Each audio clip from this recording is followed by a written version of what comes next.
What's up, y'all? Kyle Hamilton here. I want to give a quick shout out to Lucas, Connor, and Ryan in the Week Zero podcast. Jackson rolling out, 3rd and 7 after the penalty, and it's a completion to Kuma. He's still running. Kuma breaks free against a tired defense as the Hokies deliver the dagger here in Tallahassee. Empty look for Richardson. Oh, that is danger! Oh my! Keidron Smith cuts inside, and he's gonna pick six it in the swamp. Cat scratch fever Smith. DJ is picked off, intercepted again by Benjamin Morrison. Here goes Morrison down the sideline. Can he go? Yes, he can. Touchdown, pick six, Benjamin Morrison. Nix drops back underneath. Touchdown, Ducks. Wow. Chase Pelton.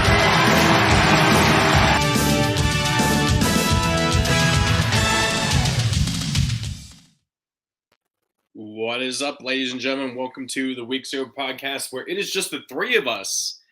We don't have any Ryan. We don't have any Lucas. It's going to be a nice, quiet stream. We don't have to deal with Ryan's bullshit. I'm sure Phil enjoys that, not having to listen to some of his crazy hot takes that Ryan has.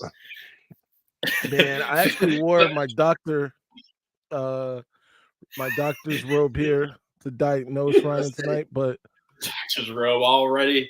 He was ready to diagnose Ryan with a case of hot bullshit. Yeah, he's ducking you, Phil. He's ducking you. Yeah, but I'm your host for today, and I probably should actually be the regular host anyway. Ryan takes over for some reason because he likes to be like that. Happy VTech man or Connor. To my left is Josh, Mr. Ryan, no here, Brian, our liaison. Mr. Ryan, no here. You what? I said, Mr. Ryan, no here. Mr. Ryan, no here. And Phil, Pete, Famil, hates Jim Peters. I hope I pronounced that guy's last name right, but it doesn't because matter. you probably don't like him much, you don't actually care if I get his name right. Right. So, yeah. So, do you want to? I mean, we have the whole thing. Do you want to get into the latest on the Michigan stuff, Phil? I mean, is that what you want to talk about first, real quick? Sure, we can do that. That's cool. Yeah, let me just make that banner real quick. And I think we can talk about that. We talked about that back on Thursday a bit when it kind of first broke. Yeah. Be sure to hit the like and share button if you're in here. Let's get some more of you in here to talk about the latest developments in the Jim Harbaugh saga or the Michigan saga. It's really Connor Stallions. Who is Connor? Yes, to be or not to be proof. Right. Is there proof? All right, I should have put that. No, wait. Oh boy. I also just realized I haven't even done my stunners. I didn't come up with my stunners and bummers. Lol. Oh, that's okay. You know what? Let's it's fine. It is fine. Okay, here we go. Yep. Oop, wrong one. Where art thou proof? Where art thou proof? I like it. Where art thou proof? I think that's better. So yes. So obviously Ryan and Lucas were getting mad at each other. Ryan said there was proof, and Lucas is like, "Where's the proof?" He says, "You need the proof or something." And I'm like, I was driving home from Maryland. I'm like, there's no way Ryan even has the proof. You know what I mean? Like, he's not going to have it himself. NCAA is not going to make that public, right? Yeah. They're not going to do that. So I don't understand why Lucas is getting mad at Ryan for that. Ryan's just pointing out something that's probably was said by Famil or from a more respectable source. You know what I mean? So I think Lucas is kind of in the wrong on that, saying, getting mad at Ryan for that. But I don't know. So yeah, apparently there's proof. Supposedly there's video, and apparently SeatGeek and what was it, like StubHub also have like receipts of like proof of the tickets and stuff that were bought for the games and stuff supposedly. I mean, obviously we've been hearing that there's from tons of teams that this is like a unspoken rule kind of thing that happens by tons of teams, right? You know what I mean? It's like it's like when players admit that there's always a penalty or something being called that happens every game or every play. It's really whether the refs just see it or not. You know what I mean? Right. You know what I mean? So, I mean, I'm just wondering, Phil, do you think it's just because this is more of like a witch hunt, maybe because of how the whole situation with Harbaugh from the last whatever happened? I can't remember what happened, why he was suspended, but like, do you think this? Well, yeah. So I'm sure with the NCAA, like that's part of it. I will say it seems like this was all kicked off by another program or entity going to the NCAA about it. That whatever that program is, and apparently it was one or two, so I don't know. However, I do recall after, or not even after, it was during halftime of the game against Rutgers, Greg Schiano made a comment, a weird little funky comment about how, something isn't right. Afterwards, he later said he was referring to the refs, but I don't believe he was referring to the refs. He thought there was something going on the sideline. Exactly. Yeah. So I think that's what he was talking about at that moment. So I think at least one of the people could be Greg Schiano. That said, the proof that I think that people like myself, people like Lucas are asking for is the proof that connects the program with like this. And I get that the staffer, right, Connor Stallions is part of the program, but I'm saying the proof that connects, Jim Harbaugh or somebody, a coordinator, anybody else that is in cahoots with this at some point, like do they have anybody reimbursing this guy for the tickets or whatever it is? Or is he just doing it on his own for some reason? Exactly, because if he's doing it on his own volition, then he is a. Is he doing it for?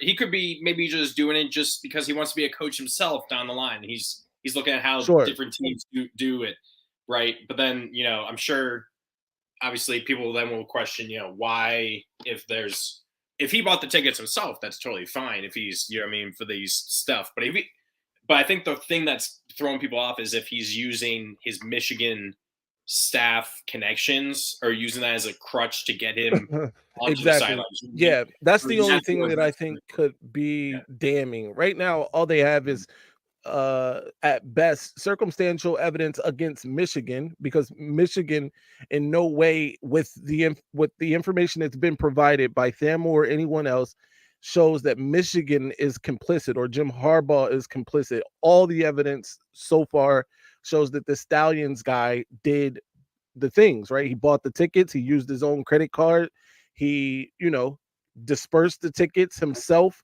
with non-members of the Michigan staff. You're telling me he didn't swipe the Capital One Go Blue? Right, exactly. Yeah, so this was all his under his name. So Bull, regarding this, it's just like baseball. It's not illegal to steal signs if you use it. It's the technology, right? That's, I think, what was it? Ryan said it was either that or if it was someone using technology. Yeah, well, they've come out and said that they've seen people in the seats that were purchased with cell phones recording, the games or whatever. So that's come out. People don't record games with cell phones at all. I'm sure there were thousands of people there doing the same clearly thing. I didn't do that when I recorded Notre Dame losing to the other state, obviously. Clearly I was using that with my palm camera that's on my hands, right? Yeah. So yeah. So but I mean, it's interesting. It sounds like it's kind of speeding up, but like obviously the NCAA is also not the quickest when it comes to stuff like this. I don't think, unless something really bigger, I don't know. I don't even know how unless they can really make a proper connection that's between Harbaugh and this guy. At this point, it's all just circumstantial. It's circumstantial, but I don't see it being to where right? If even if the NCAA was a quick moving entity with process like this, I don't see how they would do anything specific to like full ban them or whatever, or keep them out of the playoffs, at least this season. It might be something where if they can make that connection, maybe that might be like in down the line. But I don't know. It's just it's interesting. I think this is just, you mess as a program. Michigan broke a rule earlier in the season, and what was the reason why Harbaugh was suspended? What was that for? It was like improper recruiting procedures or something like that. During the COVID season, apparently, they had like coaches watching recruits like work out or something like that. Then there was the recruit who showed up in Ann Arbor on his own dime and notified no one. But while he was there, Jim Harbaugh bought him a cheeseburger, which is against. Oh God, I hate that shit. We can't just like be a nice human being to the person. Right. Yeah. Like I remember hearing about a guy who there was a recruit or something. There was like either a recruit or a player. It's like a basketball player. Their mom dies. The coach puts him on a plane to fly him home, and they call that a violation. NCAA violation. Yes. NCAA violation for just being a decent human being to the player. Right. So that happens, right? And so the NCAA is now going to look over what you're doing and comb every single thing that you might have done or might be doing now. Oh no, absolutely. Yeah. And that's why I think this is kind of like, it kind of seems like they're coming down on Michigan, but I think it's just their practice. It's like, okay, this happened. What else might be going on? Yeah, and I mean, I don't know if it's going to be like, maybe they're trying. Maybe this will be like the kind of.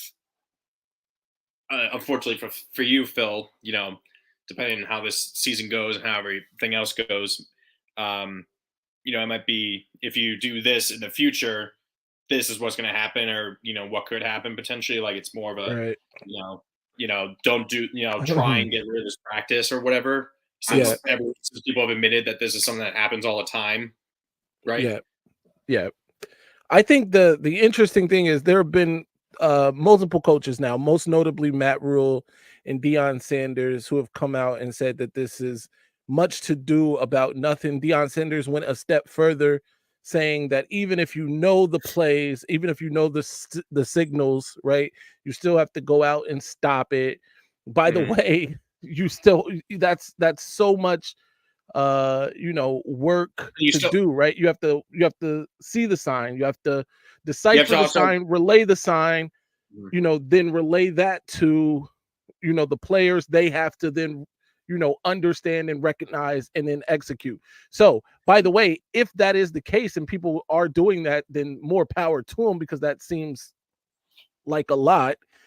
That said, although you could study during the week too, I guess, right, and have the players familiar with signs and who's given the real signs or whatever. Although I don't know how you decipher that other than knowing with all the dummy signs. Exactly. Like I feel like you really would have to decipher them a lot. I mean, guys, if you're not using the AI, you're falling behind. I'm telling you. Yeah. Right. No.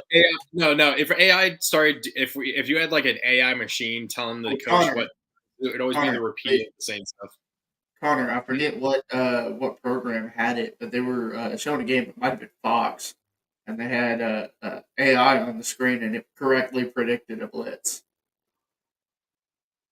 Yeah. When was this? I think that's pretty neat. This was last. I think this might have been NFL or something. I do like.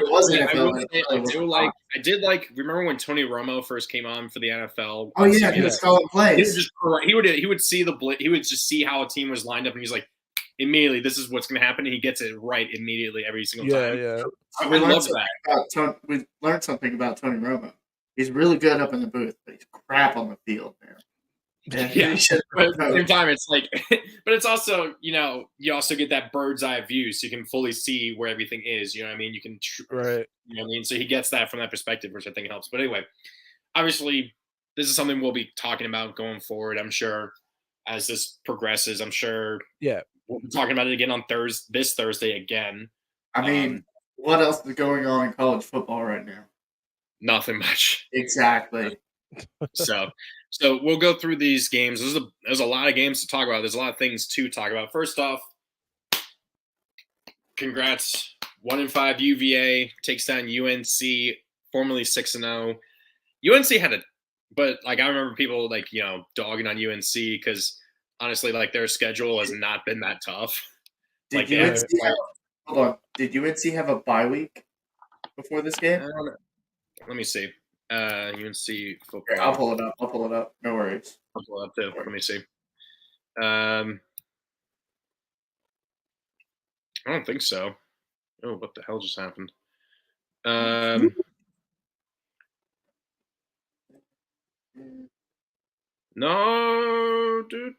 Wait. Am I mathing wrong? No, they had a bye week. They had a bye week between their Pittsburgh game and their game against Syracuse. Oh, okay.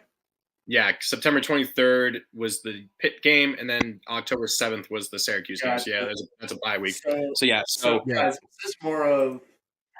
was this more of UNC kind of having a letdown kind of week, or was it more of UVA rising to the occasion and taking down a superior opponent? I think it's a mix of both because, UVA is still not a good team. I saw, this was I think their first ever road win against a top 10 team in program history.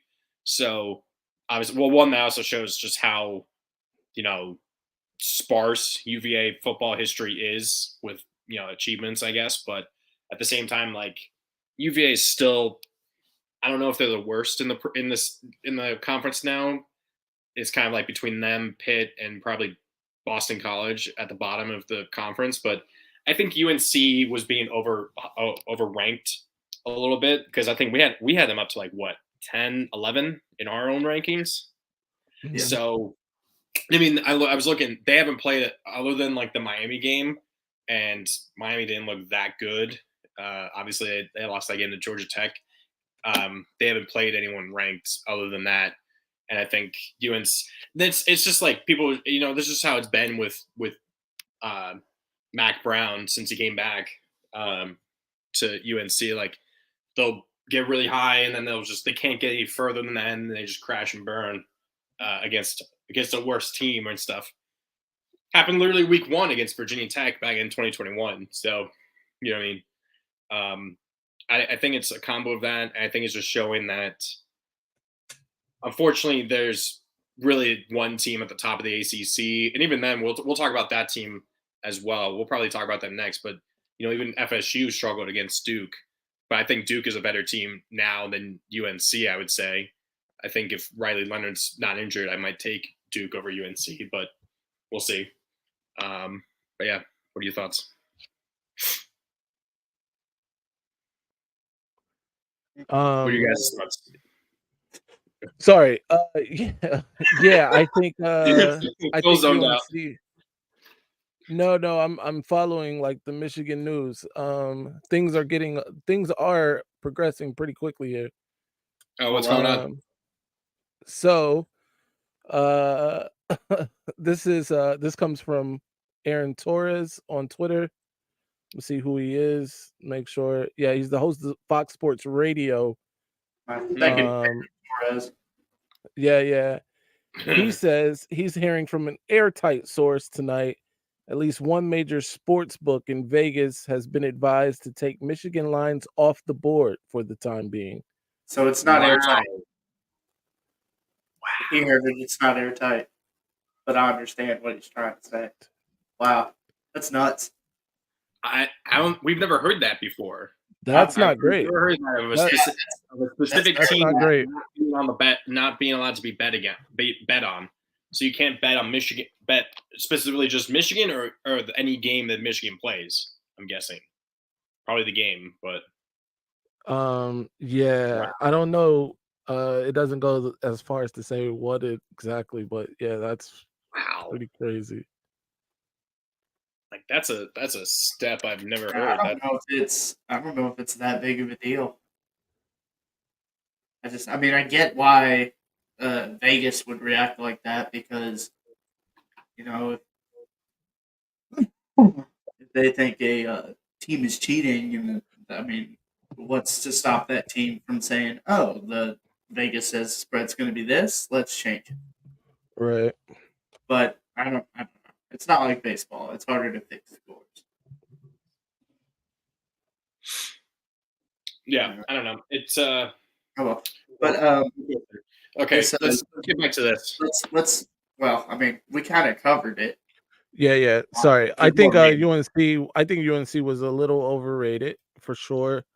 They're not a top 10 team. But I also think they played down a bit to UVA. UVA is not good at all. So there's that.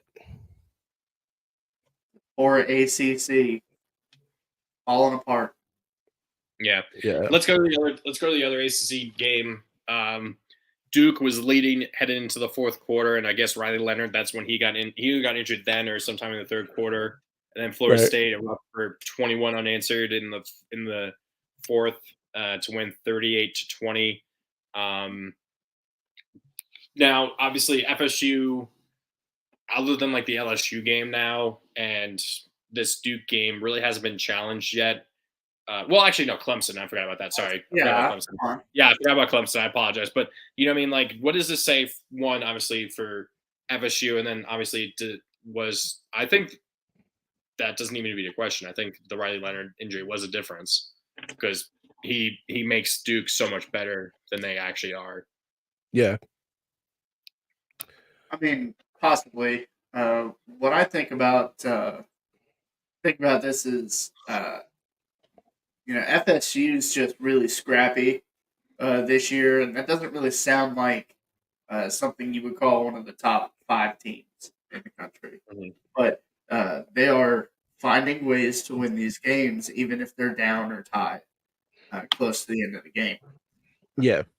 And that's just, they dominated LSU first week, and now we're seeing LSU isn't terrible. It's just like, I'm going to compare the two, but they're not very comparable. FSU is like TCU last year, kind of in a sense. Yeah. Really? I feel like maybe not in the sense of not like a much more talented, explosive. Yeah. I don't know. They've got so TCU was scrappy. I think so in that sense, I give it in the scrappiness, not in the way that they yeah. I think Riley exiting the game definitely impacted the game. I think FSU, I don't know. For some reason, with all the talent that they have, they're not like putting it together in a way that results in like them blowing everybody out. Because let's be honest, I don't know a team other than LSU that they've played that they aren't clearly more talented than, and that they shouldn't have beaten by at least 2 scores. Maybe Clemson. Maybe you can argue about Clemson, but I still think they're more talented than Clemson even. So yeah, I don't know. They're just not putting it together the way that their talent suggests. Yeah, I mean, I don't know. I think it's unfortunately FSU. I wouldn't take them over any of the other, 4 teams above them. I wouldn't, I wouldn't even take Michigan above them either. Yeah. Or not Michigan. Washington, because I think Washington's ranked below them. My bad. Honestly, I'd probably take Oregon. Probably the majority of the top 10. I think I would actually take over FSU. I think FSU is is staying up there just because of the LSU win. That's kind of bolstering them. That's why they're ranked that high. But I think head to head, I don't think they'd be able to beat 9 out of 10 times most of the teams in the top 10. Really? And Do you think they will? Is that just based on their like current form or like their roster? I mean, I don't know. It's just like, I mean, I didn't get to watch the whole game, but I watched part of it with the VT game, Mhm. and just the fact they allowed VT to come back and make it a game for at Right. least 5 minutes. You know what I Yeah. mean? That's not a good sign. VT's not that good. VT's getting better and better as the weeks go on and the days go on, but you know, that's a game that they should have won by more than they still won by what? 22, but like VT made it a 5 point game right out of halftime, and you know FSU was like smacked in the mouth. they're lucky that VT just had a bad run defense that game. So Yeah. By the way, for the record, Detroit. No, I don't agree. I'm actually shocked that you are in such agreement with Mello here, because as it stands now, they've not connected a single person to Stallions in the coaching staff on nobody else at Michigan has been connected. All this was done with personal funds that could be argued for his personal enjoyment. The NCAA has no subpoena power. They can't get his computers or anything else. Right now, they have circumstantial evidence. That's it. yeah, okay. Any last thoughts on this, or let's move on? Yeah, we can move on. Okay. Real quick, we can just talk about this one. Tennessee had a golden opportunity to beat Alabama for a second straight year, and then they coughed it up. Of course, as we saw in the SEC shorts, second half Alabama is a team that is very scary. First half Alabama literally is like a wimp. Now I think most teams honestly could actually be leading at halftime against first half Alabama. But yeah, because what it was, I think it was 24-7. It was either 20 or 24-7. It's Tennessee. 27. It was 20-7 at one point, 27. and then Alabama just rips off, just 28 unanswered. I think Bama's better, but I'm not sure how good Bama is. Like, if they were to somehow sneak into the playoff, I don't think they'd be able to win a game. You know what I mean? With how they look in the first half, like they'd be down bigger than that against better teams. Right. Well, I mean, we're looking at I mean, you got a couple games where this has happened, where Alabama has come out kind of slow, not really firing on all cylinders, just kind of missing a couple aspects of what makes a good football team in the first half. But as a Kentucky fan, you just love to see it. You really do. Just seeing Bama struggle or see Tennessee lose? No. To see Tennessee like get some hope, right? Oh, we're gonna beat Alabama 2 years in a row. No, you're not. Yeah, Like I got you $1. Oh, you got to be quicker. You got to be oh, quicker. you're gonna be quicker than that. Oh yeah. Yeah. Joe Milton just kind of unraveled in the second half there, and So I forget. So Joe Milton, he was at Michigan before. Yes. Yeah, he was When there was that? 2020. He was there 2019, 2020. He was the starting quarterback to start the COVID year. We started off with a huge win against Minnesota. It was all downhill from there. He was eventually replaced by Cade McNamara, which is why I call Cade the most important person in modern Michigan history, because he did start the turnaround for 2021. There you go. Okay. Do you have any thoughts on this, Phil? Yeah, I think Bama is finding ways to win, just in a lot of the same ways that Josh talked about Florida State. They are doing it. It's not pretty every week.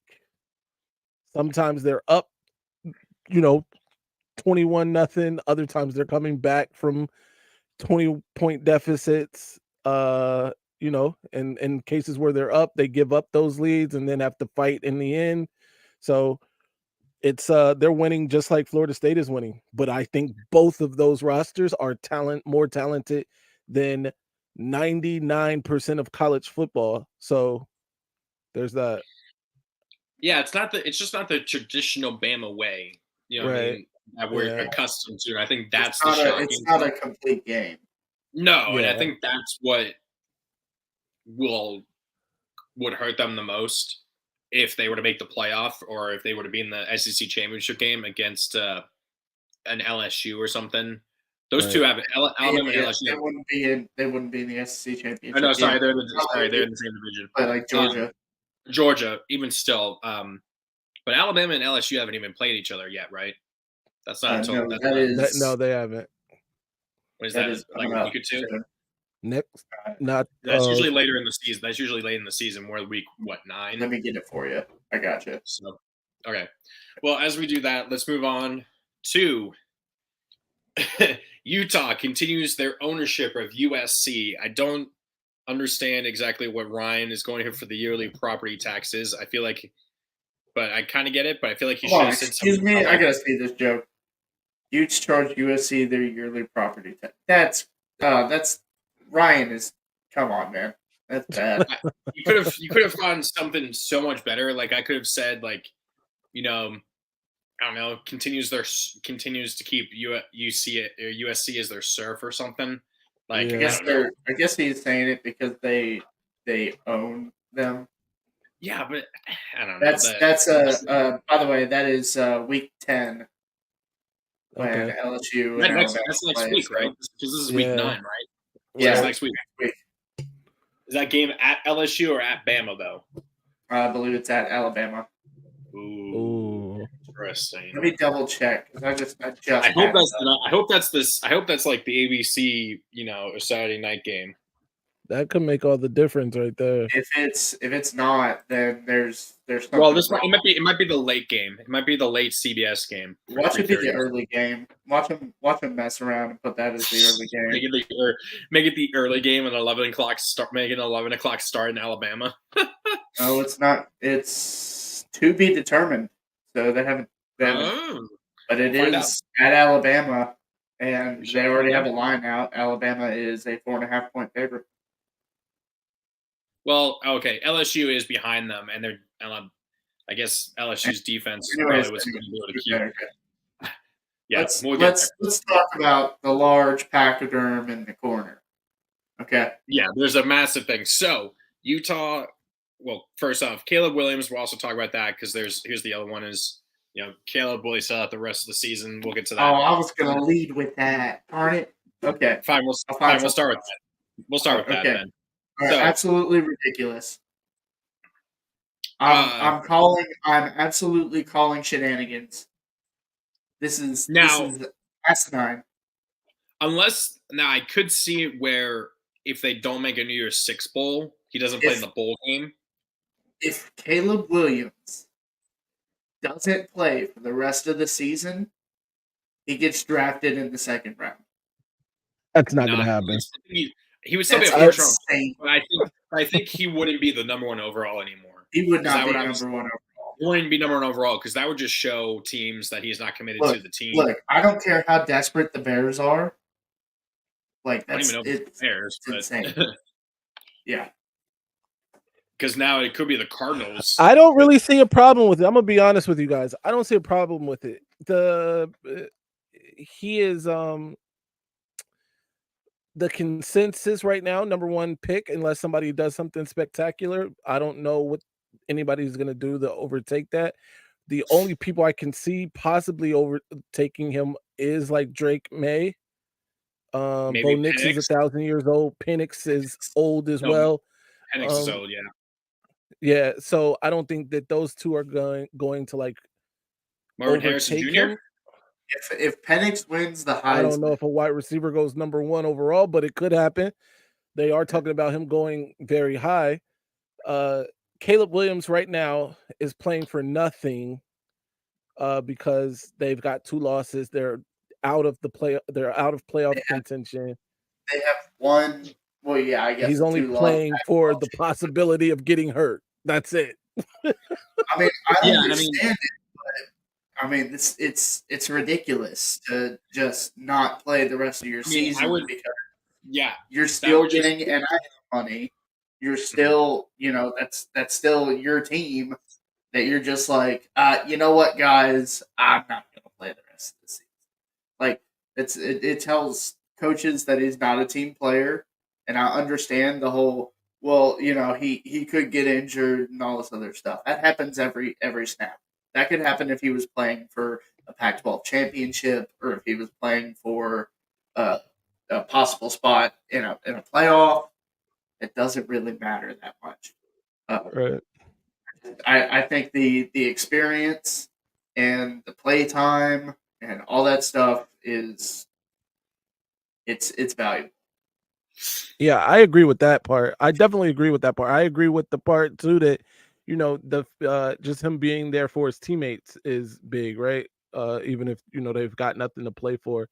The thing though is we live in like a different time. It's not 1985 anymore, or 83 or 93 even, 2003. Well, 2003 might have been a better time to do this, but 83 or 93, right, where guys weren't making life-changing money right out of the gate, right? Not to say that they were still making a lot of money. I don't want to do that, Yeah. just for the time, right? However, now so much it matters so much. Look, the fact is Caleb Williams could probably come back next year and make more than the person who's going to go number 1 this year, or at least make enough money to be okay, right? Maybe not more than that person, but I think be the all right, sign on right? for number 1 is going to be Yeah, more than so- Yeah, what for sure. I agree with that. That's why So- I amended my take there. But uh Caleb Williams, in the 2 biggest games of the season came up short. And if he should be judged on anything in terms of his play, it should be in those games, right? Where the stiffest competition, he didn't perform well. So if you're an evaluator of his talent or whatever, maybe that hurts him more than not playing for the sake of playing. I don't know. That's why I think that's why he should at least continue to play so he plays Washington, he plays Oregon, Right. try and get rid of that narrative that's now developed. Because I saw someone put a stat together, showed in the 5 or 6, like he's played like 6 or 7 games in his career against teams that are top 25 defenses, and outside of 1 game where he was okay, he's been just downright terrible against good defenses, right? Yeah. And so I mean, there's Oregon and Washington have that- decent defenses. I don't know if they're going to be top 25, but you get those chances. Now, I'll say this. I think there's more of a chance, and this might be, I guess I could say this might be my hot take of the week early. There's more of a chance of him coming back to USC, depending on who's has the number 1 overall pick, than him sitting out the rest of this season, I think. Yeah. I agree with that. Because I think because there's that whole stuff about him wanting a piece of the ownership of the team he gets drafted by, supposedly. Right. I didn't even hear it. BS, I didn't hear him say it, so I'm not going to say that he said it.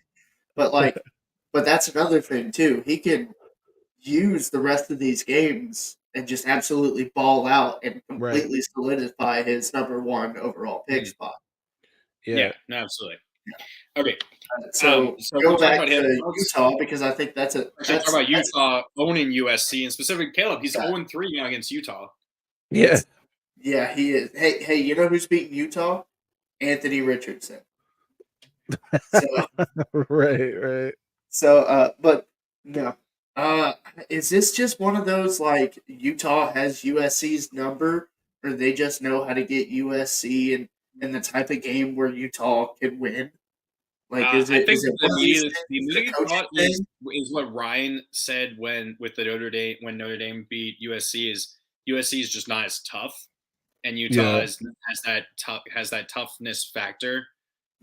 Utah, the way they play makes me think of like an old AFC North team, like the Steelers of like the mid 2000s with Big Ben or something, or like the Ravens. Like they're not going to be that all flashy on offense, especially without Cam Rising now.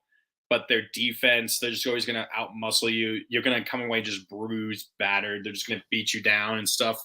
And then that's how they're going to beat you and win big, or at least like in the championship last year, or beat them, force mistakes, right? When you think you got a sack on 3rd and long, and they rip off a 26-yard run to put themselves in field goal range. Yeah, 5 seconds left. Yeah, nuts. Hey diddle, Ray Rice up the middle.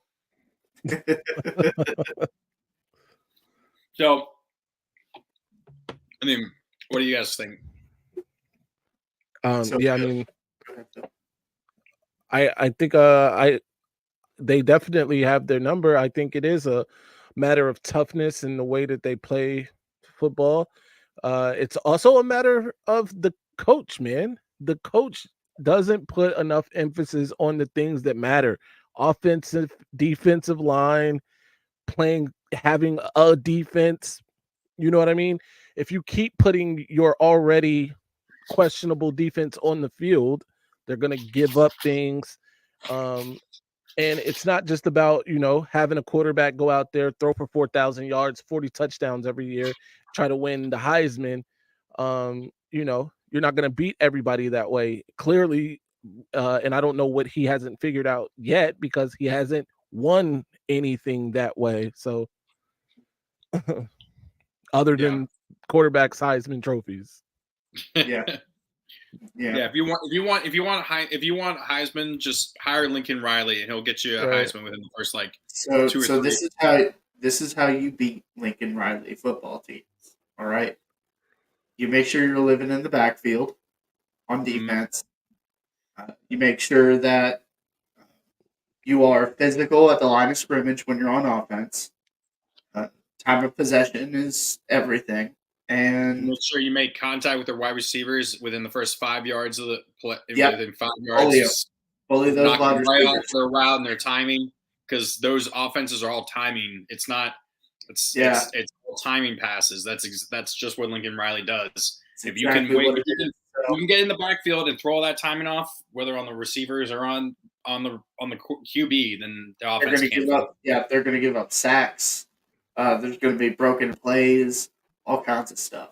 So Notre Dame and Utah have kind of shown the world this is how you beat USC. And it's not like it's been a secret for a while either. I mean, Arizona State and Arizona both figured it out, and even Colorado tried to come back on. So Colorado probably should have at least made it to overtime, if not for wasting so much fucking time on that final. Oh my gosh, I hate when people celebrate stuff and you're not done with the drive. No, it wasn't even that. It was just they were running the ball on that drive. They were running it for some reason, and they couldn't run the ball at all. They're getting 1-2 yards on that drive. I'm like, what are you doing? Just pass the ball. They can't stop the pass. Right. Okay, so obviously, Phil, your favorite team, and you have 2 favorite teams actually. The other state versus the other state played each other. Somebody had to lose. Someone had to lose, and unfortunately, I'm sure you would have preferred the other state to have lost. Obviously, yeah, I definitely would have preferred them to have lost. Now we'll talk about this more on Thursday when our rankings come out. Obviously, should we just let people know right away where we put Ohio State, or should we just save that? Yeah, I mean the rankings are out publicly on Twitter. We publicly. So we had. I know you. I put Ohio State above Michigan, just because despite it wasn't a dominant win, right? It's just a better resume win. Yeah. That was my logic. That was my thinking, right? Yeah. Michigan can't control who they're going to always play, right? Fully, and so. Despite that, I think that's why I had them above. Now, do I actually think Ohio State's a better team? Not really, no. But I just had to give them the due for getting that win, getting the win over Notre Dame. That's looking better now.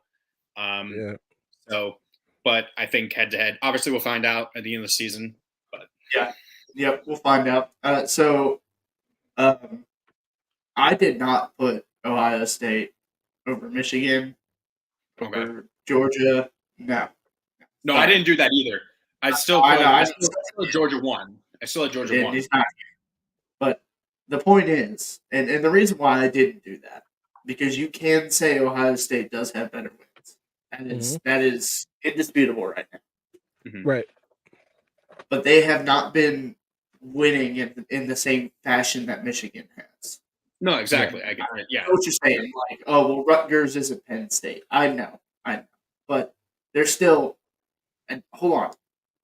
How many fourth quarters has J.J. McCarthy had to play? None.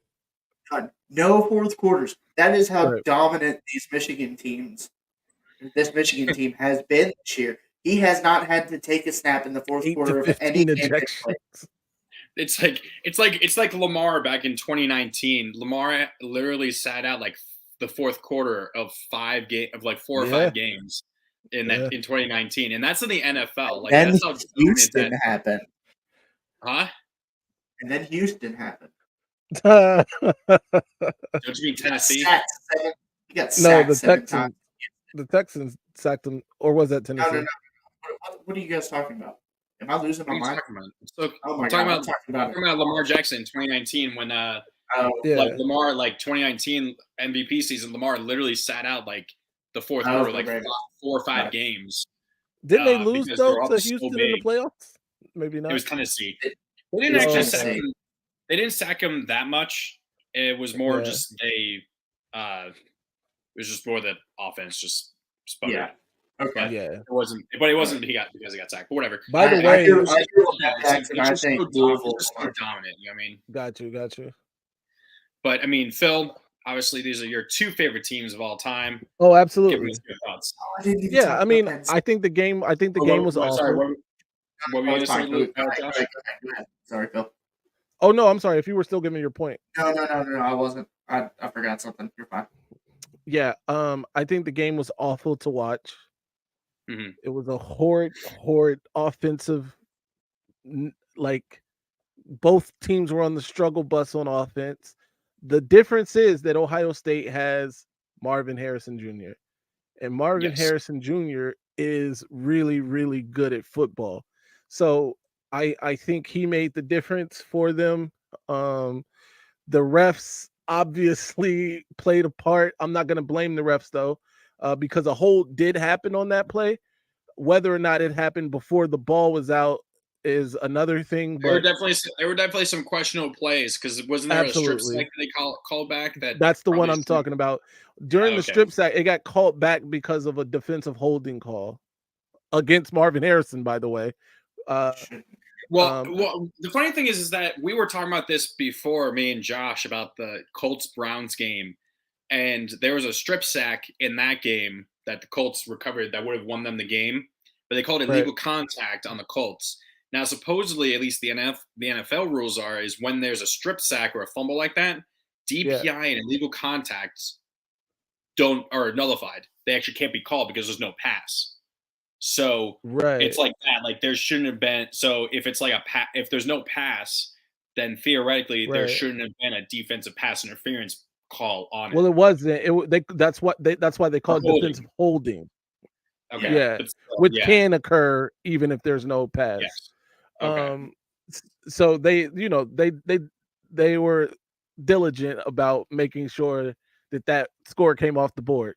But and like I said, it was a defensive hold that took place during the play.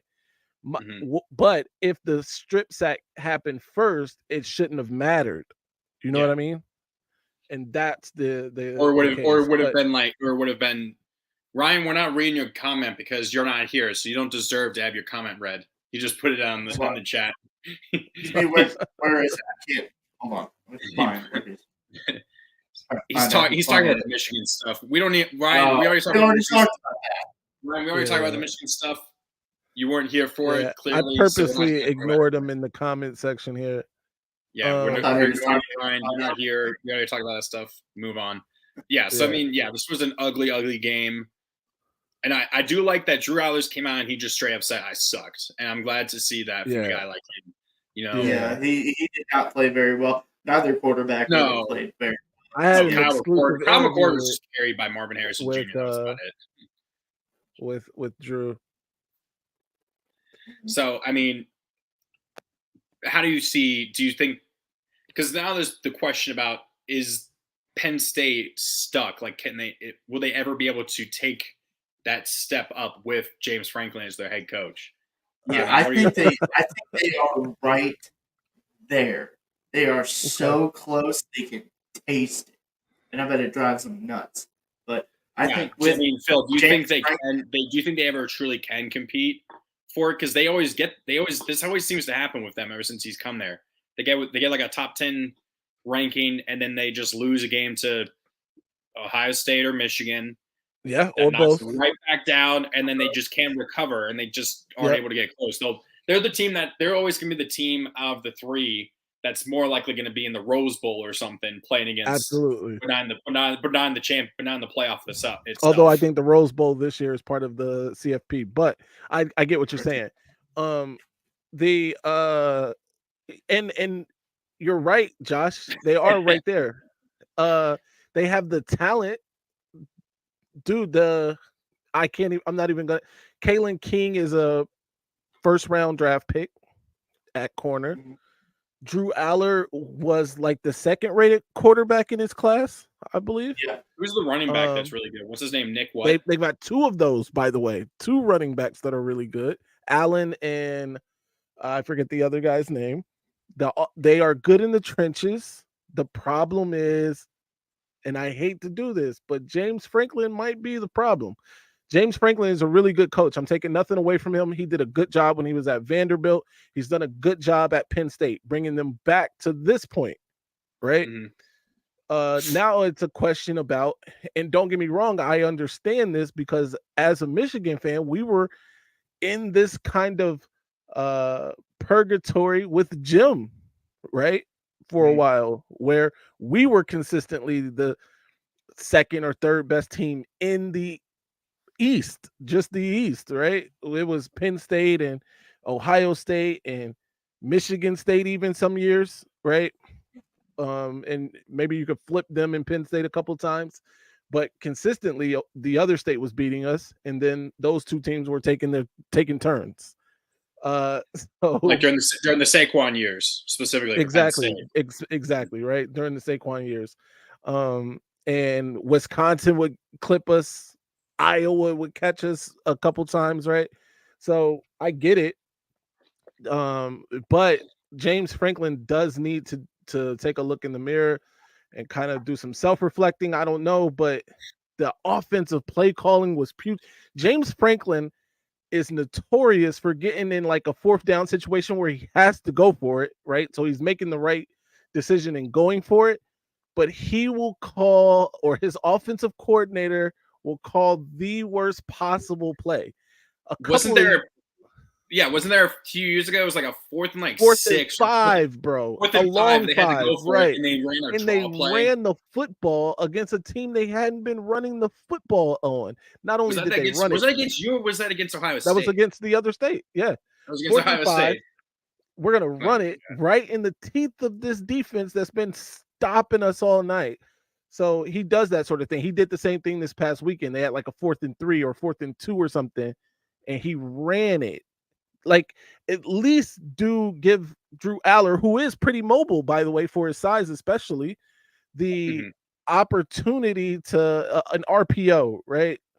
There's got to be some run pass option here, but you just straight up from the shotgun, no blocking other than the offensive lineman. Yeah, tried to run. I'd rather see a tush push attempt at that point on 4th and 2 than that is my least favorite play call on 4th and short. Is like, hey, it's just a draw play up the middle. We need or let's say it's just 1 yard or something like this. Hey guys, we need 1 yard, so I got nothing. Let's make whoever's running the ball run 6 yards, and hopefully he doesn't get stopped. Like, it's crazy, man. Let's have the guy staying 5 yards behind the line of scrimmage have to run 7 yards to get the first down. Yeah, who said? Right. Somebody said something this weekend I thought was fantastic because we talked about it. We talked about it like 2 weeks ago when we did our live stream for USC and Notre Dame. The I Madden, need the to Madden, find Madden. Yes, it's like these coaches are. Yeah, it's like these coaches are calling plays like they're playing a game of Madden. Like they're not taking where 4th and 2 on easy mode to get you a first down every time. Play calling, yeah, they're not taking situational awareness into play calling at all, and it's yeah. So I mean, yeah, it's I don't know. So Ohio State, they're what a boring football game.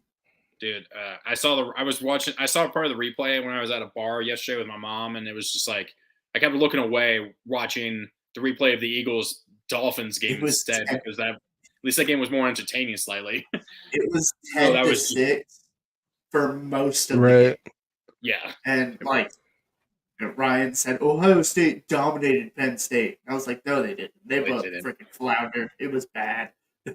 Okay, do we have any hot takes?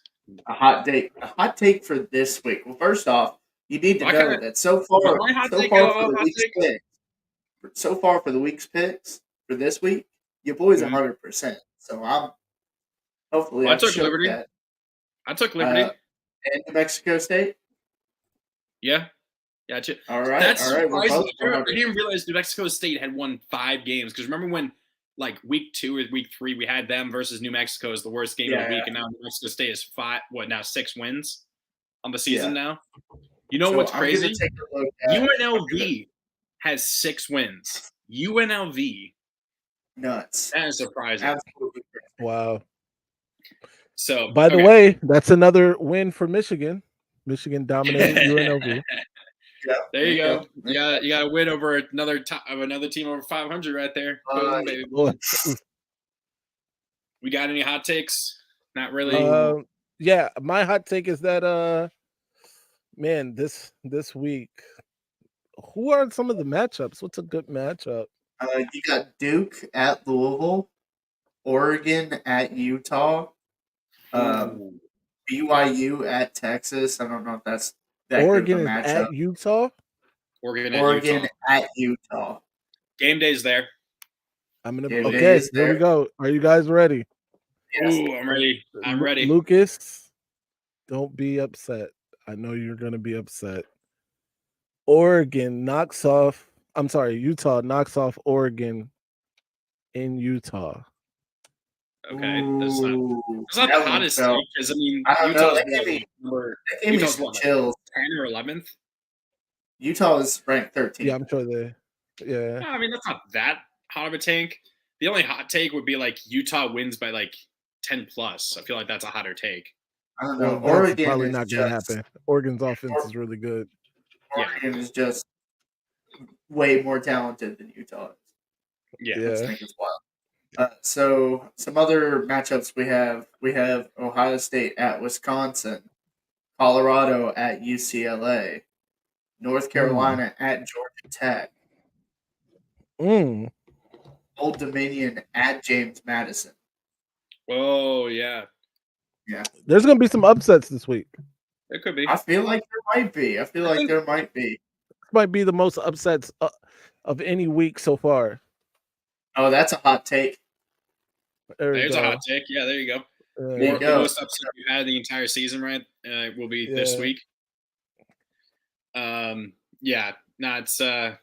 gonna be interesting. Okay, I did not prepare this either off the top of my head. Heisman top 5 after week 8. Oh, I didn't do a hot take. Oh, well, I'm sorry. What's your hot take, Josh? I don't have a hot take really. Ah, crap.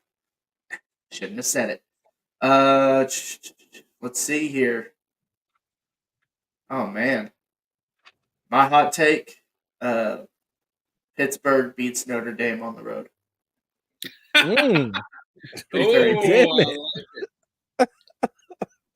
Now I don't. Now all the punches, Jimmy. Oh man, that is. I'm gonna say my hot takes.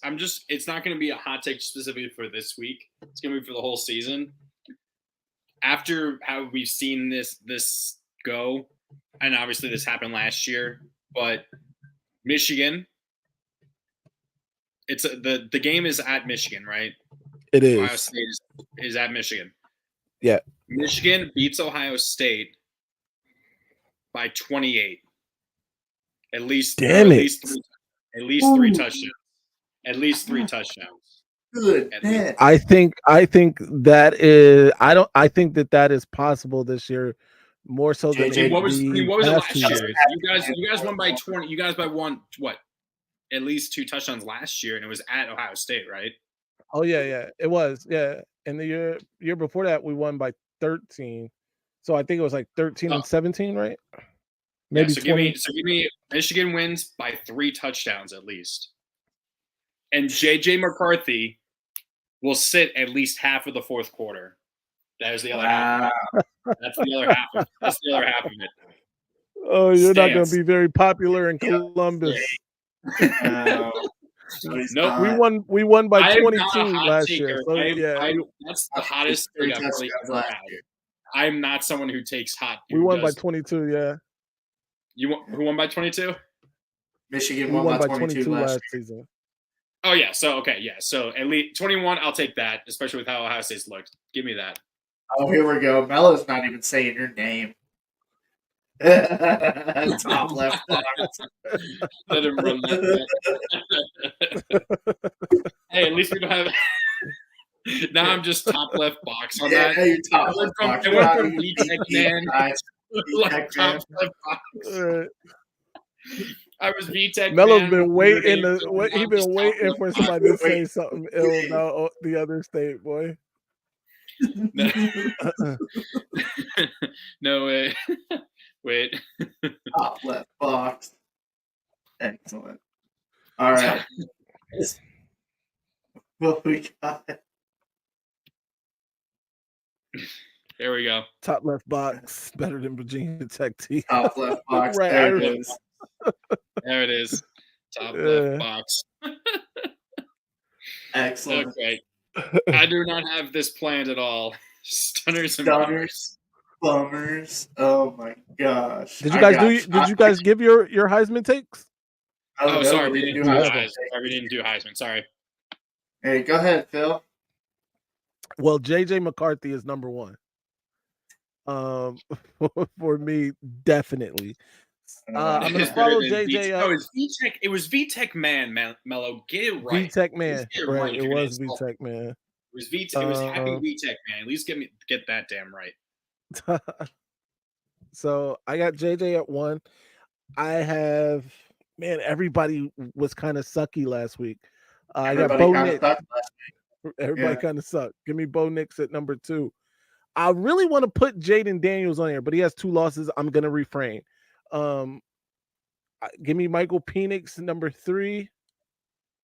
Penix. I'll take Penix. Right, big Penix energy. He's number 3 for me. Drake May is off my list. Man, this is not easy anymore. Give me. I want to put a non-quarterback on here, but give me Jordan Travis, number 4, and then number. Mello suggested Marvin Harrison Jr. I was gonna put Marvin Harrison Jr. on the list, but I'll take Marvin Harrison number 5. Okay, not bad. For me, gonna have to put. I know we had a bad game, but so did JJ. Give me Michael Penix Jr. to start. I got JJ after him. Let's do Dylan Gabriel. He's still there on mine. Dylan Gabriel. Yeah. I was gonna help you with that. Jaden Daniels. I know, but I don't know. He's playing really well. He's probably playing the best football in college football, honestly. But right now, I know. Those 2 losses. Yeah. But 2 losses really stink. I mean, Lamar. He doesn't play defense. I understand. Lamar won the Heisman. He had 2-3 losses on the season that year. That's fair. 2, 3. Yeah. No, it was 3 because they lost 2. I remember being upset about that because they lost 2 games before they played Kentucky, and I was because they lost the Clemson game. They lost I Clemson and wanted they lost I, to Right. Houston. That was the other one. They lost to Yeah. Houston. I wanted Kentucky to knock them out of playoff contention. But I mean, that was also a year where there was just no one else that was just as close to him at all. So yeah, that was he just, kind of Yeah. like ran away with that thing. Yeah, I think- Literally. literally. I mean, right. no, I think once he got that performance against Florida State, there was no one else that was That going to was match what he did in gross. that. That game. was so what was bad. that, week 3? That was like week That was 2 week or three. week 3. Literally, Louisville Yeah, went it from was a noon game. I think It was Louisville a went from noon game. Oh Louisville man, was to be over ranked at is one. different. to start the season to number 3 in the country in 3 weeks because of Yeah, that. All because of that. I don't think I've seen that quick of a jump. 67 points. I remember all that. That's nuts. But It was 67. sorry, I thought it was I'm halfway. 31. I'm halfway done with my. Let's say I got 3, 4. Let's do. Yeah, give me Marvin Harrison Jr. I mean, he's had a bad game, but everybody has so far. So, give me him. Okay, Yeah. I didn't see the Washington game, but I still think it's Penix 1. I know it was a close game, Mm-hmm. but that's just an understandable letdown after such a high emotional game against Oregon for them at home, especially. And so I think it's Penix 1. I do think it's JJ 2. Give me Nix 3, Dylan Gabriel 4, and I'd say it's either. It's the 3. The next 3 is gonna be either Jaden Daniels, Marvin Harrison Jr. or Dylan Gabriel. Wait, or did I say Gabriel 4? You didn't say Gabriel 4. Yeah. Okay, It's fine. so it's gonna. I think it's one of those 3. I think it's. Yeah. I don't know. I think just because I know Lucas is going to watch this. Mhm. Okay, Bo Nix is number 6. He's not out. He's not. Okay, Yeah, I think I'm not disrespecting Bo Nix yet. that It's coming. But- nationwide campaign was disrespectful. It really I was. do think it's going to be interesting how it goes because I don't think there's really been any single player has had a truly. Oh, as Josh disappears. No, At least for I'm- me. Oh, you just turning the screen off. I don't think there's been a single player that's in the Heisman that's had like a truly great like Heisman moment game or a Every specific single- Heisman moment. Every single one of them this season has gotten injured. Yeah, like there's not that moment that you could consider a Heisman moment yet. I would And- argue that game 1, Jordan Travis had that moment. What? Oh, Yeah.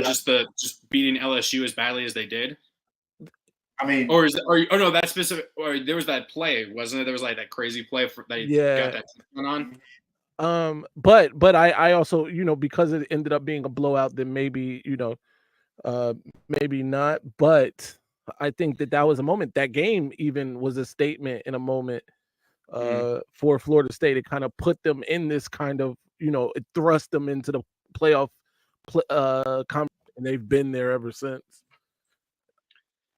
Sorry, Mello. I'm watching Game 7 of the NLCS at the moment. Oh, that was the Suns thing. there we go. I just pulled it up on my phone, but yes, the Heisman moment is coming the 25th. I agree with that. I even halfway agree with whoever wins is going to win the Heisman. JJ has the best odds right now. Marvin Harrison Jr. though is coming on the last few weeks. I think we'll get to see obviously who pulls away if it's between Penix and Bo over the rest of their schedules because they still each have to play Utah and USC. So those are going to be right. I got a comment. those teams, I think. I got a comment, guys. What? I mean, we all If know that happens, yes. that's not happening. But if it does, I'll Right. Okay. I'll give him his props. Yeah. Okay. Yeah, that is Stunners exactly and what bummers. that's one. Yeah, go ahead. Sorry. MC is throwing him the ball. Anyone got stunners, bummers? Nope. Well, I mean, I do have one bummer. Which bummer? UNC? UNC? Tennessee. No, Tennessee just blowing their Tennessee. lead. Watching it fade away the whole game, just. Or maybe it should be South Carolina, who never got off the bus. That is true. South Carolina showed up in Columbia, South Carolina, not Columbia, Missouri. I don't know who they trotted out on the field, but that wasn't a football team. Damn it! My gosh, that is a whooping. I did not see that coming. How real is Missouri, you guys? Is Kinda Ryan real. right? And Missouri's going to win the SEC? Well, considering Ryan was wrong in saying Tennessee was going to go undefeated, hold on, let's all laugh collectively. I don't see him being right about this. I think Missouri drops one or two of their last few games, and they fall short. If they don't, then that's insane. But the bummer that I can think of is one are just the stupid penalty that cost Iowa the game. That's just such a bummer. Oh my God, that was trash. You want to talk? Let's talk about that. I feel like we need to talk about that. Supposedly it's the proper rule, but that was so wrong. That was trash. Hold on. Let's say this to front end. Melo's picking Mizzou to beat UGA. Who is? Okay. What? Okay, Melo. Melo in the comments. That's fair. Oh, Melo. But let me just say this. The reason why Iowa lost that game is because they had no offense. Well, yes. Let's front end that right there. Both teams had abysmal offenses. Yeah. I don't know if that happens. I don't know if that happens during that play if you don't just pick up your flag and wave it off and say that there was. Yeah, man. You gotta let that go. Yeah. Cooper DeJean, by the way, who it could be a first round pick himself. I love that name. Yeah, it's such a cool name. It's a good name. He's a corner, right? What is he? Yeah. He's a corner. And he the ball's in the air. For those who didn't see it, the ball's in the air. He is fielding a punt. He is waving his left arm, not even over his head, but horizontally to inform his teammates to get away from it. He catches it, takes it to the house. They call it back, saying that it was an improper hand signal, right? It was like an improper fair catch. It bounced. Yeah. So that was the improper fair catch. Trash ruling. I didn't like it. Yeah. Especially because it hurts my pick of Iowa winning. Everybody picked Iowa winning. No, we all picked Iowa, and I was kind of hoping that Iowa would go 11-1. I was really praying that was going to happen. I feel bad that that's how it cost them, because I remember I just saw the touchdown, and then I'm working, and I look back up at the TV about 5 minutes later, and I see they have the ball, and there's touchdowns off. I'm like, what just happened? I didn't see what had happened. I don't know. I think that's a bad call. Is what it was. In no way did anyone think that was going to be a fair catch. No. Yeah. And even then, the ball hit the ground, and so it's a live ball anyway. You'll see guys like do this, get away from the ball, and then still field it and return it, right? Yeah. So no doubt that's what he was doing. He was telling his some other players that were coming up. It's like, it's short, get away from it. Yeah. Okay. My stunner, I'll give real quick. I will give them their props is UVA, just for doing what they did. I agree. You obviously have to play the game of your life to do what they did. They actually didn't even outgain UNC. they did outrush them. They almost doubled them up. Well, not doubled them up, but they had over 180 yards more rushing than them. And I still don't think UVA is a good team, but you got to give them props for doing what they did. And so, I'm willing to do that, obviously. And at least it's not a 1 in 10 UVA team now for the Commonwealth Cup. Maybe it'll be 2 and 9 instead, but we'll see. Could they figure it out? Because Tony Elliott, I think, was close to being on the hot seat. Honestly, I'll say that.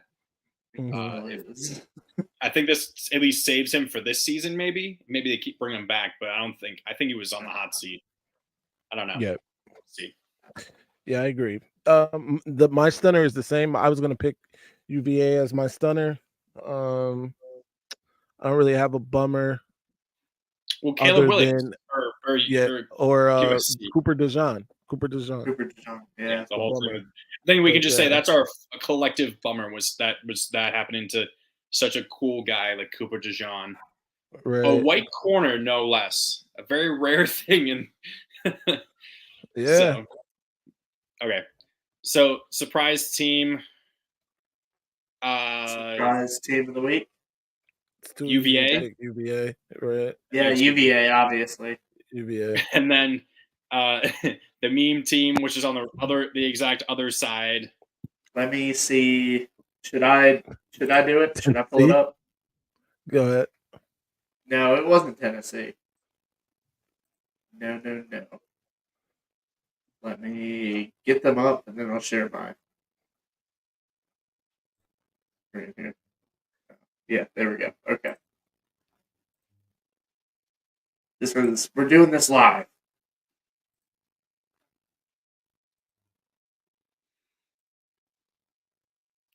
All right. We're doing it live. We're doing it live. All right. So main team of the week is North Carolina. I love and these. I do okay with these. So Arizona's 1 out away. Wow. 1 out away. Oh, okay. I'm gonna fight. Damn. Let's move this so we can see Phil's face. Oh, okay. Go ahead. Do that. Now I got it. Okay. Now I was taking the banner down. Okay, cool. I love how you have this, and then Clemson lost themselves. Didn't Right. they? They lost this week. They're 4-3 now, right? I get Clemson over there, like at least taking solace. No, they lost to Miami. Yep. Oh, Miami was their third loss. Sorry. No, that was this week. Yeah. They did lose. Yeah.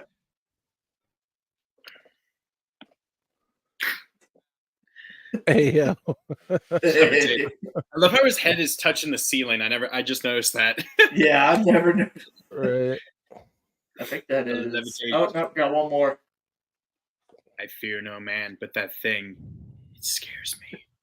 Wow. It scares me. Mello said, That's it. what's everyone's opinion on Caleb Williams as a pro prospect? I mean, I don't know if he's the game is. Here, I don't know if he's like on the same level as like what Trevor Lawrence was coming out. Like this true. I don't know if he's on that level. Or I guess Josh thinks that. I got this. Okay. Okay, Josh. So Yeah, the games are so different. Like, does he have everything he needs to be successful in the league? Absolutely. Has Lincoln Riley been putting quarterbacks in the league for a while now? Yes. How have they done? So as a prospect, yeah. As a prospect, you have Kyler, Baker, and Hurts. Yeah. So you have pretty good. One elite guy. You have one elite guy. One guy who has had flashes of eliteness, but has also now been injured and is probably on his way out of Arizona, despite the contract potentially after this season. Right. And then we have Baker, who I think Cleveland just ruined. I don't think that was all his. Cleveland is where quarterbacks go to die. Okay, we just and the Jets. Cleveland can't have nice things. Cleveland they and the cannot have nice Jets things. have nice things. Yeah, but Caleb Williams is a pro prospect. I mean, he'll be. He'll do. Okay. Arizona won. Arizona wins. Ooh, Major League Baseball shaking out. It's starting to get cold, everybody. I'm pissed though because they're like the NL version of the Orioles, except they were worse in the regular season this year. And I was hoping this would have been the Orioles this year, but I'm happy for them at the same time. But granted, I think the Rangers are going to smack them. All right, so next, do we have some pick'ems? Yes, we have some very brief pick'ems. Okay. There are what? So here we go. Here's a quick recap. I think actually add what? 2 to me, 2 to Josh. Yeah. I don't know what Ryan did though. I don't know who he. Lucas was 1-1. Lucas was 1-1. Phil, yeah, what did you pick pick? Louisiana. With who? With the 2 games that were played earlier tonight. I didn't pick them. Oh no! I know. Oh, I can't even. Do you know who won? If you don't know who won, and you can guess who won. I don't know who won. Who played? All right, here. Let me get you who played. We have Liberty at WKU, Western Kentucky, and New Mexico State at Louisiana Tech. New Mexico State. I'm gonna take. Shit, I'll take Louisiana Tech. Okay. And the last I picked WKU a couple times, and they've disappointed. Give me Liberty. Okay, you went 1-1. All right. Yeah. Should we just give him one? Just go Phil. Yeah. Give him one. Give Phil one. I believe Lucas went 1-1. I don't remember what Ryan's picks were. I mean, we could really scroll back and see, but whatever. Yeah. Okay. So there are 3 games that are being played. I think either Wednesday or Thursday. Thursday. They're Thursday. Okay.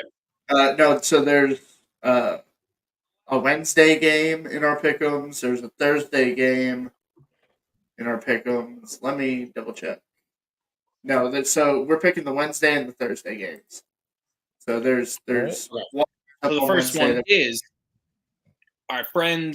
They've been in the pick'ems quite a lot. Jacksonville State at FIU. FIU is a sneaky decent 4-4, but Jacksonville State on the road is a 7.5-point favorite. Do you want me to go first, or do you want? Yeah, go ahead. Go first. I'll stay with Jacksonville State. I'm hoping there's apparently a way for both them and JMU to make a bowl game, and that's if there's not enough teams with 6-6 records to make bowl games. That's the only way that they can make it with having moved up, which is utter garbage. But I'm now hoping that a bunch of teams now suck, other than Virginia Tech. I hope a bunch of teams at 5-7 so they can make it because they deserve it. So, Phil, Jacksonville State is a 7.5-point favorite. Who you got? Yep, I'm taking Jacksonville State. All right, looks like we're all taking the Cox. Give me Jacksonville State. Okay, we will do this one next. Georgia State wait, what? No, I guess it's not Georgia State. Is that supposed to be Georgia State at Georgia Southern? Can you look that up? Georgia State at Georgia Southern. Yes. Yep, there's that Georgia Southern. Georgia State at Georgia Southern.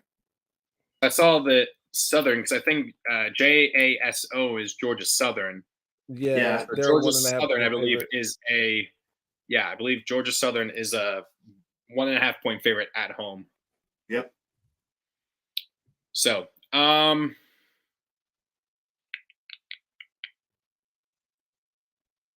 will take the team from Georgia. Give me the Panthers. Give me State. Ooh. I'm gonna take Georgia Southern here. I think they handle business at home. Were they the Eagles? Yeah, they're the Eagles. You know what? Go on and give me Georgia State. They're playing some pretty good football down there. And you could get tickets to this game for $12 a piece. Nice. It is cheaper than high school playoff games here in Kentucky. This should be good. And then Syracuse at Virginia Tech Thursday night. The game that pretty much helped put the game series that helped put Virginia Tech on the map. Hold on. Sorry. I should have been reading Ryan's. So Ryan picked Jacksonville State, and Ryan also picked Georgia State. Okay, got it. So Phil is alone with Georgia Southern. Both Syracuse and VT are coming off buys, just to let you know.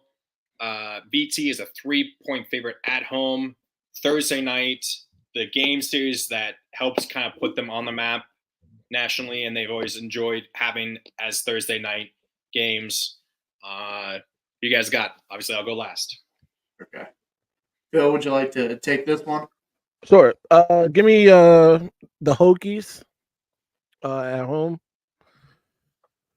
I think man, this isn't as easy as I want it to be, but I do think Virginia Tech is playing pretty decently right now, so I think they keep it going. Hokies. Okay. So Connor, Ryan also took the Turkeys on this one. He's taken Virginia Tech. And before I make my pick, I'm just going to say a little something here. Take your time. What a different outlook on the season for each of these teams, right? Like, one is probably really disappointed at where they are, and the other is really hopeful at what the rest of the season looks like for them. Mm-hmm.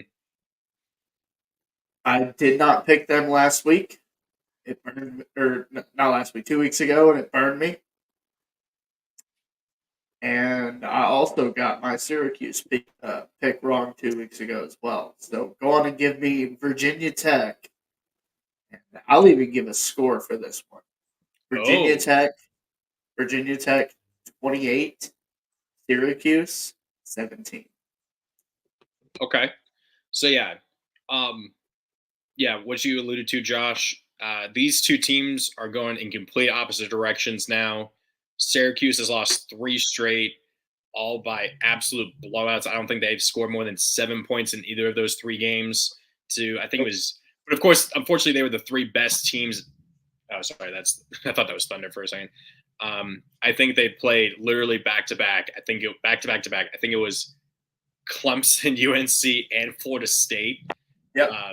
So that's just tough, unfortunately, for any team, unfortunately. But the fact that they couldn't put up any challenge against them, and, VT, didn't beat Florida State either, but they at least made it competitive. And then Syracuse couldn't do the same thing at Florida State, same scenario, and just got dog walked. I think shows, like you said, I think Syracuse, they're dreading how the rest of the season goes. Dino Babbers is officially coaching for his life, at least at Syracuse now, as the season's going on. And I think it's working. VT's figuring it out, and they've turned the season around a bit. And so, I think they're going opposite directions. And, it's Thursday night. It's what VT loves. They love having that Thursday night. That's how they got, into the national zeitgeist a bit, just taking over and being like the Thursday night team that they always have a Thursday night game every year at home. And it's usually something very special to see. I think VT is going to win. I just think Syracuse is just. What scares me though is Garrett Schrader, when he's on, is a really good quarterback, at least a running quarterback. I think just Syracuse, they're just going backwards, I think, unfortunately. And even with the week off, I'm not sure if that's going to be enough. Give me VT. So excellent. I will probably be. That game will be on, obviously, while we're doing this. So I'll probably be not even paying attention much on Thursday night. I'd expect you to not. So that'll be fun. Yeah. So that should be it. Actually, let's do it. That's it. That's we still got an hour and a half, but I think it feels like it went by a lot faster because there was less voices. Yeah, it was less arguing. It was less chaos. Yeah, but it still took us. It still was a good bit of time. Oh, that's a good time. No. Yeah. It was just nice not having to hear any crazy Ryan hot takes. And now Oh yeah. we shall get Zladabi. Yep, we are doing the W. Yeah. So Zladabi. W Energy, you can get it at w.gg. It's w.gg. Go there, go on and order it. It's a powdered energy drink. You just add it. You add it to water. Okay, it's good stuff. It really is. There's no dyes. There's no maltodextrin.